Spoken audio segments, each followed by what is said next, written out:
بسم اللہ الرحمن الرحیم۔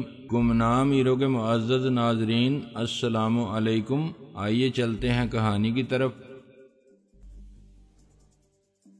انسان کسی بھی طبقے کا اپنی روایات سے ایک نفسیاتی سا تعلق بن جاتا ہے جسے وہ توڑ نہیں سکتا۔ مثلاً ڈاکو آج بھی کالے رنگ کو زیادہ پسند کرتے ہیں اور ترجیح دیتے ہیں، چاہے وہ جیب میں ڈاکہ مارنے جائیں یا پجاروں میں۔ عموماً ان کی گاڑی سیاہ یا کسی دوسرے گہرے رنگ کی ہوگی، کپڑے بھی سیاہ یا پھر کسی اور گہرے رنگ کے ہوں گے۔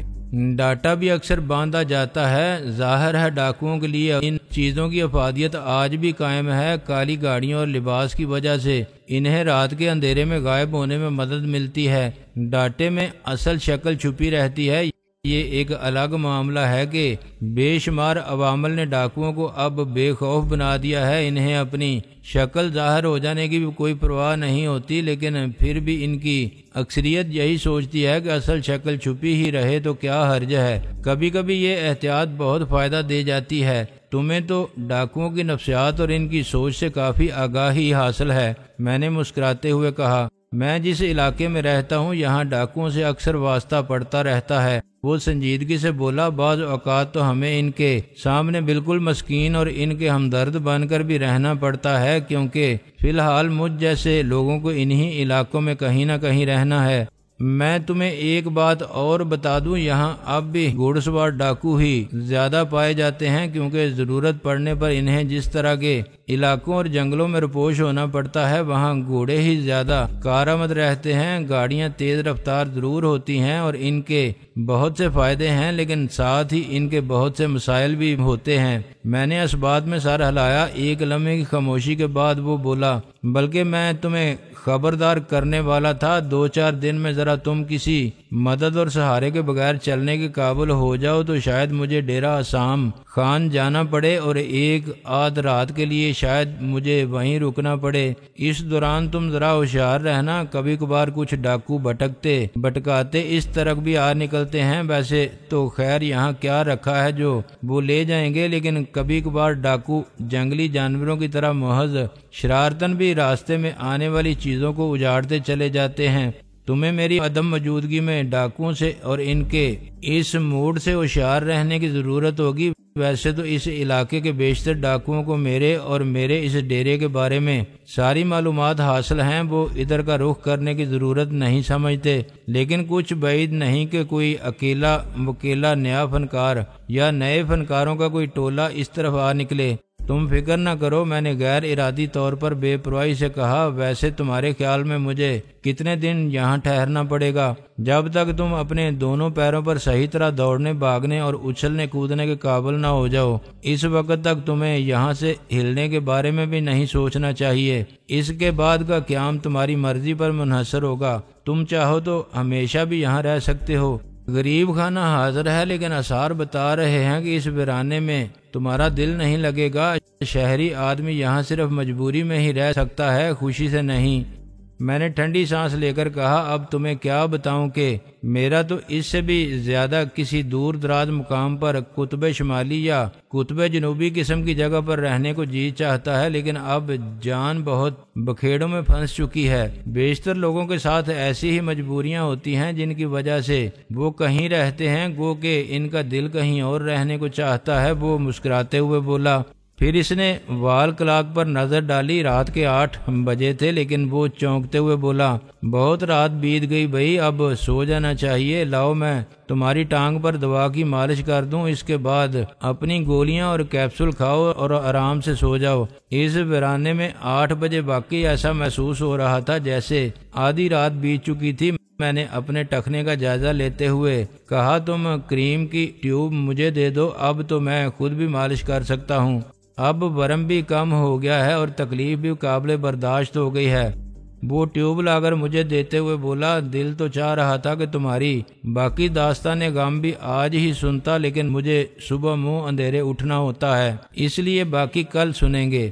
داستان غم قسطوں ہی میں سننی چاہیے، یکمشت سننے سے خواہ مخواہ سننے والے کا دل بھی غم زدہ ہو جاتا ہے۔ میں نے ہلکی سی مسکراہٹ کے ساتھ کہا، وہ میرے بالکل قریب کھڑا تھا، میری آنکھوں میں جھانکتے ہوئے گہری سنجیدگی سے بولا، ویسے استاد آدمی تم بھی اس سے زیادہ گہرے ہو جتنے نظر آتے ہو، تمہیں یہ شبہ کیوں کر ہوا؟ میں نے احتجاجیہ سے انداز میں پوچھا۔ تمہاری آنکھیں بتاتی ہیں کہ تم کوئی چھوٹے آدمی نہیں ہو، وہ پلک جھپکائے بغیر بولا۔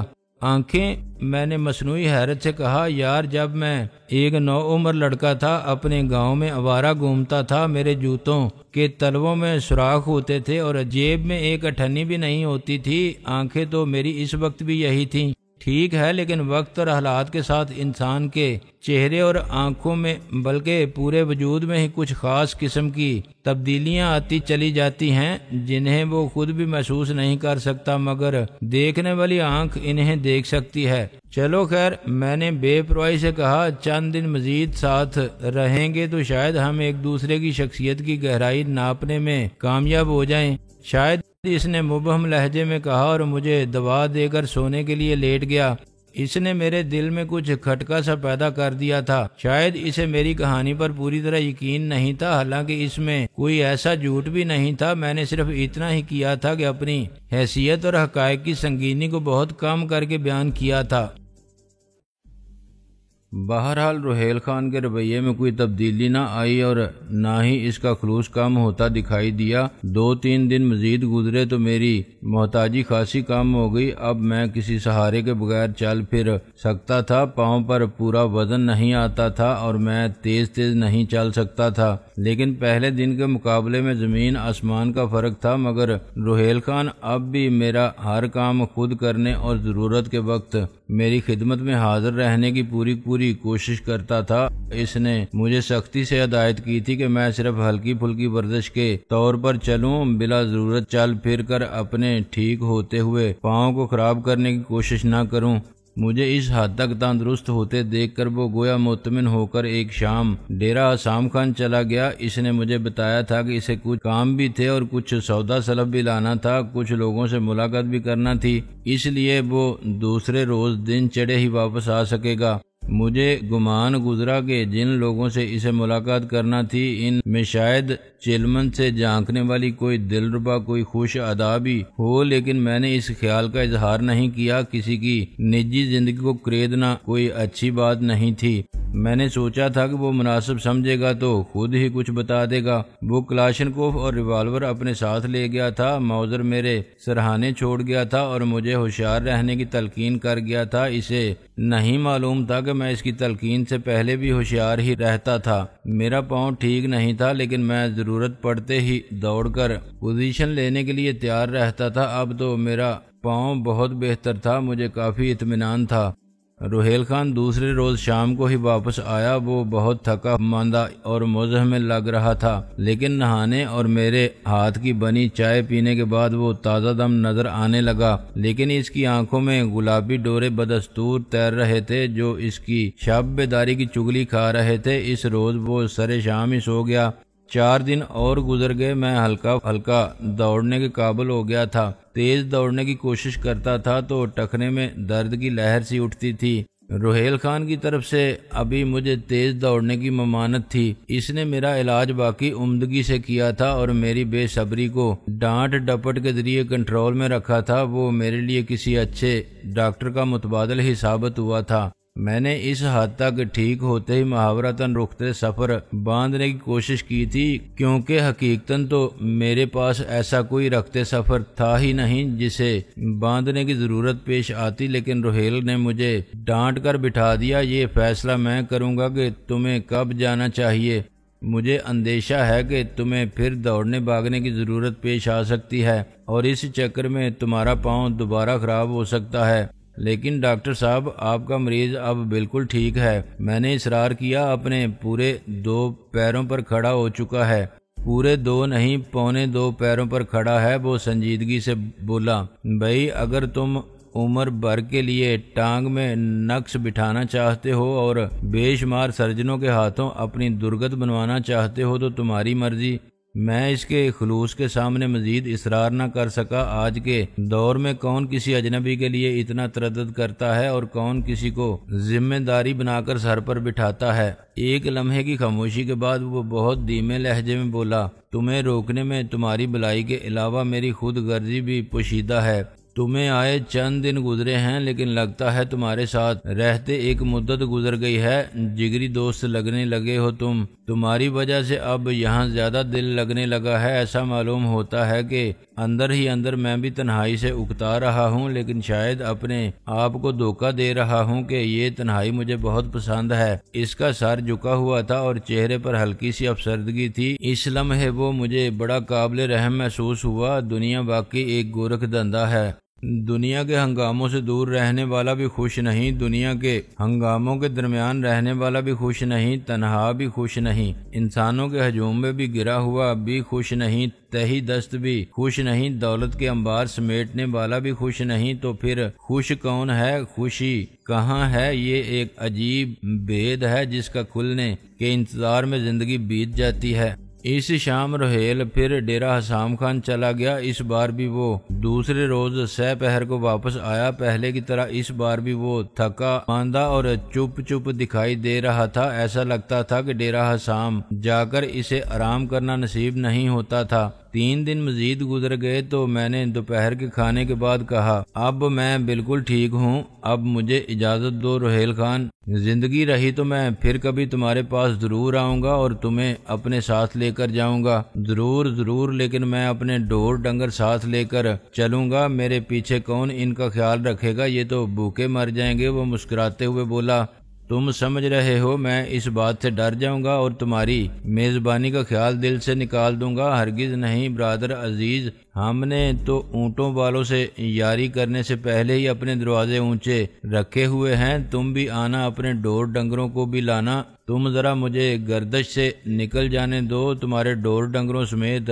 تمہیں جہاز چارٹر کر کے بلوا لوں گا۔ میں صرف تمہارا ہی نہیں، تمہارے گائے بھینس تک کا ممنون ہوں۔ میں نے ان کا بہت دودھ پیا ہے اور ان مرغیوں کو بھی نہیں بھول سکتا جنہیں تم اور میں ذبح کر کر کے چٹ کر گئے۔ میرا لہجہ مغموم ہو گیا۔ بیچاریاں، اس نے بھی ٹھنڈی سانس لی۔ اب کیا ہو سکتا ہے؟ جانے والے لوٹ کر نہیں آیا کرتے، خاص طور پر پیٹ میں جانے والے تو بالکل ہی لوٹ کر نہیں آتے۔ پھر وہ ذرا سنجیدہ ہوتے ہوئے بولا، اچھا یار، سچ سچ بتاؤ، کیا باقی اب تمہارے ٹخنے میں ذرا بھی درد نہیں ہے؟ بالکل نہیں، میں نے سچائی سے جواب دیا۔ تم چاہو تو مجھے کہیں لے جا کر میرے ٹخنے کا ایکس رے کروا کے دیکھ لو، بالکل ٹھیک آئے گا۔ کہیں جانے کی کیا ضرورت ہے؟ اتنی بڑی ایکس رے مشین تمہارے سامنے جو کھڑی ہے۔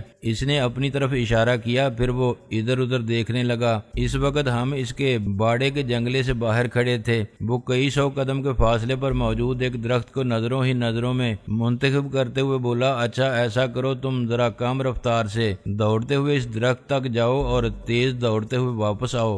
واپسی میں تم جتنا بھی تیز دوڑ سکو دوڑنا۔ یہ کون سا مشکل کام ہے؟ میں نے سعادت مندی سے کہا۔ مجھے اس کی ہدایت پر عمل کرنے میں لطف آ رہا تھا۔ وہ باقاعدہ ڈاکٹر تھا یا نہیں، مجھے اس سے کوئی غرض نہیں رہی تھی۔ میرے لیے وہ معالج ہی تھا اور مجھے یقین تھا کہ وہ تمام تر خلوص کے ساتھ میرے پاؤں کو مکمل طور پر ٹھیک دیکھنا چاہتا تھا اور اس سلسلے میں کوئی خطرہ مول نہیں لینا چاہتا تھا۔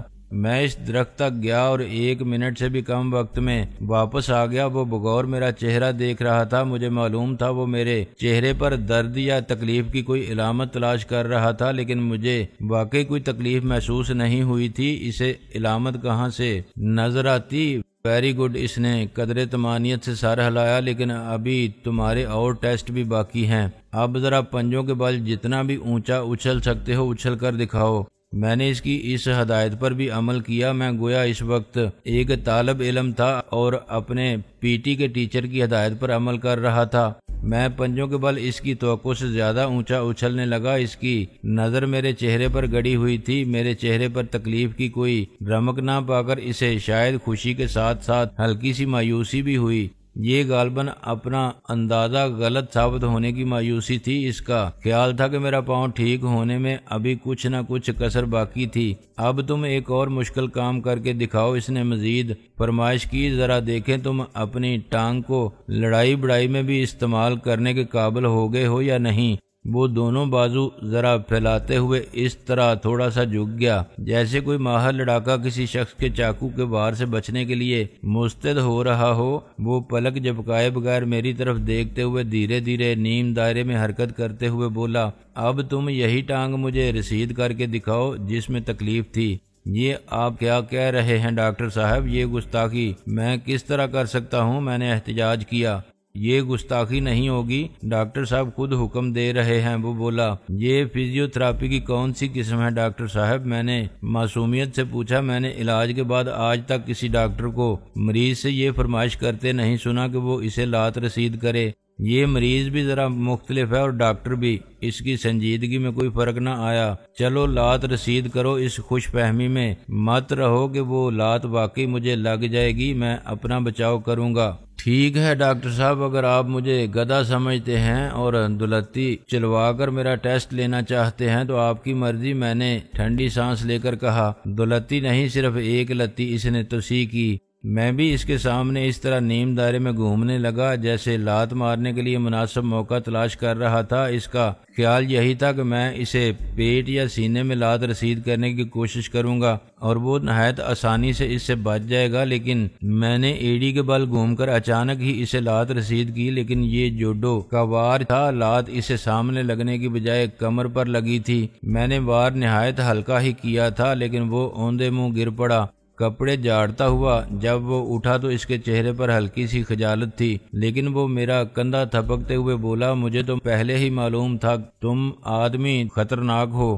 گستاخی کی معافی چاہتا ہوں ڈاکٹر صاحب، ویسے میں نے ہاتھ، میرا مطلب ہے لات ہلکی ہی رکھی تھی۔ میں نے ہاتھ جوڑ کر کہا۔ لات زوردار بھی ہوتی تو کوئی بات نہیں تھی، جس لات کو انسان نے خود دعوت دی ہو اسے صبر شکر کے ساتھ کھا لینا چاہیے۔ وہ ٹھنڈی سانس لے کر بولا، مجھے تو خوشی یہ ہے کہ تمہارا پاؤں اب واقعی ٹھیک ہو چکا ہے۔ اس کا مطلب ہے میں نے ایک اور کیس کامیابی سے ہینڈل کر لیا ہے۔ کچھ ہی عرصہ پہلے میں نے ایک اور مشکل کیس کامیابی سے ہینڈل کیا تھا۔ ایک شخص کو سانپ کاٹ گیا تھا، میں نے خود ہی اس کا علاج کیا، معمولی سی سرجری بھی کی، چونکہ فوراً ہی پتہ چل گیا تھا کہ اس شخص کو سانپ نے کاٹا ہے، اس لیے میری احتیاطی تدابیر اور علاج سے ہی کام چل گیا۔ اسے ہسپتال نہیں لے جانا پڑا، چند دن میں ٹھیک ٹھاک ہو گیا۔ کون تھا وہ شخص؟ میں نے اسے گھورتے ہوئے پوچھا۔ میں خود، اس نے اطمینان سے جواب دیا۔ میری آنکھوں میں بے یقینی سی دیکھ کر اس نے جوتا اتار کر مجھے اپنا پاؤں دکھایا جس پر سانپ نے کاٹا تھا۔ اب اس پر صرف 2 نقطوں جیسے باریک سے نشانات باقی تھے، جن کے درمیان چھوٹا سا ایک کراس لگا ہوا تھا۔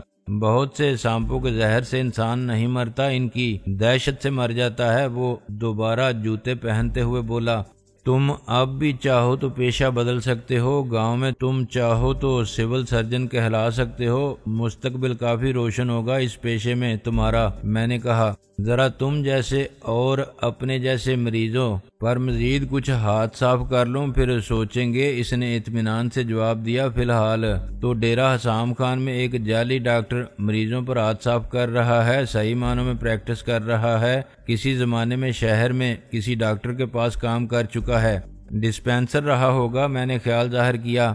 وہ ٹھنڈی سانس لے کر بولا، ڈسپینسر ہوتا تب بھی غنیمت تھا، وہ تو کسی ڈاکٹر کے ہاں چپراسی قسم کی چیز تھا، صفائی وغیرہ کرتا تھا۔ اسے صرف 3-4 گولیوں اور 3-4 کیپسولوں کے نام معلوم ہیں، وہی مرتبانوں میں بھرے بیٹھا رہتا ہے، سارا دن نہایت سنجیدگی سے مریضوں کو حکم دیتا رہتا ہے، تم لال کیپسول اور پیلی گولیاں 3 مرتبہ کھانا، کسی کو ہدایت کرے گا تم ہرے کیپسول اور نیلی گولیاں لیتے رہو۔ میرا خیال ہے اسے نام بھی صحیح طرح معلوم نہیں، لیکن دوائیں چونکہ سبھی بنیادی طور پر اینٹی بایوٹک، پین کلر اور ٹرینکلائزر ہیں، اس لیے اکثر امراض میں کام کر جاتی ہیں۔ لوگ اس کے بڑے معتقد ہیں۔ کبھی کسی کو نقصان نہیں پہنچا؟ میں نے پوچھا۔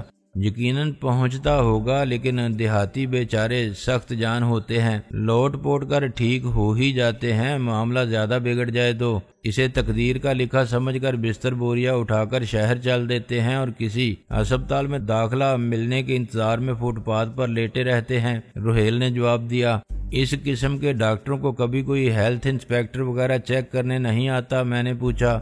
معلوم نہیں، میں نے تو کبھی دیکھا یا سنا نہیں، بہرحال میں چونکہ اتفاق سے اس کے بیک گراؤنڈ سے واقف ہوں، اس لیے میری بڑی خاطر تواضع کرتا ہے اور اکیلے میں میرے آگے ہاتھ باندھتا رہتا ہے کہ میں اس کا پول نہ کھولوں۔ کبھی کبھی مجھ سے معلومات بھی حاصل کرنے کی کوشش کرتا ہے دعاؤں کے بارے میں۔ میری معلومات اس سے زیادہ ہیں، میں اسے ڈراتا بھی رہتا ہوں کہ گاؤں والے قبائلی سے لوگ ہیں، جس روز بھی اس کے غلط علاج سے اچانک کوئی مر گیا اور گاؤں والوں کے دماغ میں بھی یہ بات آ گئی کہ وہ اس کے غلط علاج کی وجہ سے مرا ہے، تو وہ بڑی دھوم دھام سے ڈاکٹر صاحب کا بھی جنازہ نکال دیں گے